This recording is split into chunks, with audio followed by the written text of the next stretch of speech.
फखर जमान ने पीसीबी के show cause notice का जवाब दे दिया है। फखर जमान को शो काज नोटिस हुआ क्यों था? जब बाबर आजम को इंग्लैंड के खिलाफ दोनों टेस्ट मैचेस की सीरीज से ड्रॉप किया गया था, तो फखर जमान ने एक सख्त किस्म का ट्वीट लिखा था कि बाबर आजम एक बड़े प्लेयर हैं, उनको यूं आपने ड्रॉप नहीं करना था। आप प्लेयर्स में जो है वो नफरत फैला रहे हैं, उनकी नेगेटिविटी का मैसेज दे रहे हैं, वगैरह वगैरह। तो उस पे पीसीबी तप गया। पीसीबी ने कहा ये कैसे हो सकता है, ये बंदा हमारी ही खुद मुख्तियारी को चैलेंज कर रहा है, ये हमारे फैसले में टांग उड़ा रहा है, ये हमें कुछ समझता ही नहीं है। तो पीसीबी ने कहा कि भाई साहब हमें इसका जवाब दीजिए, आप सेंट्रल कंट्रैक्टेड प्लेयर है, आपकी जुर्रत कैसे हुई हमारे फैसले पर तनकीद करने की?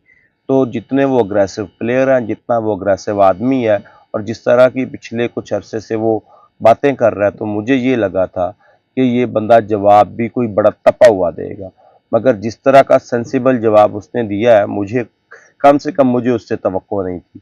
वो कहते हैं कि भाई साहब देखें, ये किसी की अना का मसला नहीं है, ना ही मैंने किसी पर तनकीद की है। ये बाबर आजम के साथ इजहार यकजहती था, वो पाकिस्तान के बड़े बैटर हैं, मेरे दोस्त हैं, इसलिए मैंने उनके हक में ट्वीट की है। मुझे किसी के फैसले पर तनकीद मैं नहीं कर रहा कि उसको क्यों निकाला। मैं सिर्फ ये कह रहा था कि वो एक बड़े बैटर है, उनके लिए आपको एक मुनासिब मौका देखना चाहिए था, किसी और तरीके से या कोई अल्फाज का चुनाव दुरुस्त कर लेते। जब आप ड्रॉप कहते हैं तो उसका मतलब होता निकालना, अगर वो कहते हैं कि रेस्ट दिया है तो मतलब बाबर आजम खुद चाहते हैं कि मैं जो है वो अभी इंतज़ार करना चाहता हूँ, मैं क्रिकेट खेल के काफ़ी थक गया हूँ, तो मुझे आराम की ज़रूरत है। तो वो कहते हैं कि मेरा मकसद ये था कि बाबर की और आपकी अगर दिल आज़ारी हुई है तो यार क्या कह सकता हूँ, मेरा बहरहाल मकसद ये नहीं है।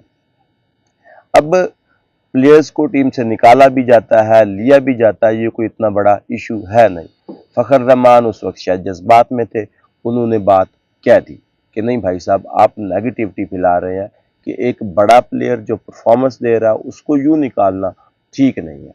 अगर फ़खर जमान की बात को देखा जाए तो ये एक बड़ा मैसेज, वो मैसेज क्यों बड़ा है कि जो एक प्लेयर पिछले काफ़ी अरसे से पाकिस्तान के लिए परफॉर्मेंस कर रहा है, अगर वो 15-16 इनिंग में परफॉर्मेंस नहीं दे रहा तो उसका मतलब ये थोड़ी है कि उसको सिर्फ इस वजह से परफॉर्म कर दिया जाए कि वो ड्रॉप कर दिया जाए कि वो परफॉर्म नहीं कर रहा।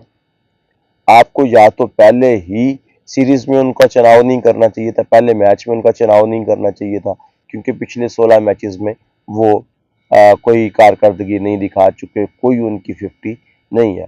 इवन के पाकिस्तान के टेस्ट कैप्टन शान मसूद की भी कोई ऐसी कारकर्दगी उससे पहले नहीं थी जिसकी बुनियाद पर उनको खिलाया जाता, मगर उन पर कोई सवाल नहीं उठाया जा रहा क्योंकि वो किसी को अभी तंग नहीं कर रहे।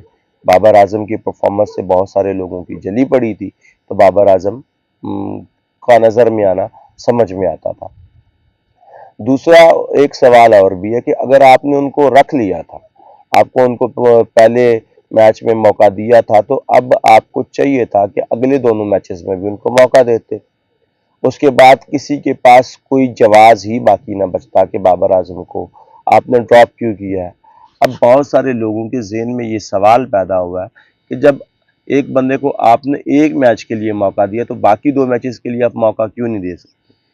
अब बाबर आजम के लिए सिंपैथी इसलिए पैदा हो गई कि भाई साहब आपने इसको प्रॉपर मौका दिए, ज़ाया किया है, बाहर बिठाया।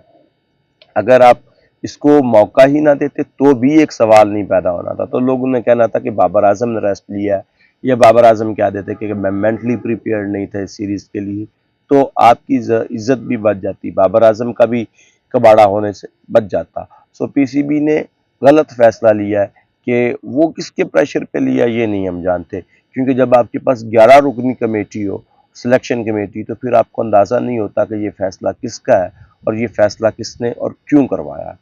हालांकि शान मसूद और गिलिस्पी इस बात का इजहार कर चुके थे कि हमें बाबर आजम चाहिए और बाबर आजम यकीनन इन 3 सीरीज में कुछ ना कुछ परफॉर्म करके दिखाएगा। वो एक कम से कम एक सेंचुरी जो है उसके बल्ले से आना बाकी है।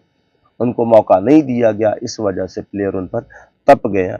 अब पीसीबी को भी चाहिए था कि इस पर थोड़ा ठंड मजाज रखते, मगर उन्हें लगा कि ये हमारी ईगो पर इनने हिट किया है, ये होते कौन है للو پنجو لوگ جو ہمارے فیصلے پر تنقید کریں، ہم نے جو کہہ دیا وہ اب الہامی کتاب کے درجے کے برابر ہے۔